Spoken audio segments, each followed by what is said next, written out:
You ask Tiger to solve. This deals with linear equations with one unknown. The final result is n equals -6. Let's solve it step by step. Simplify the expression.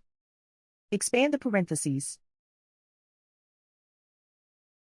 Simplify the arithmetic.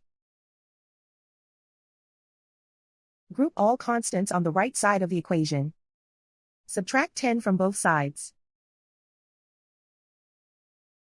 Group like terms. Simplify the arithmetic.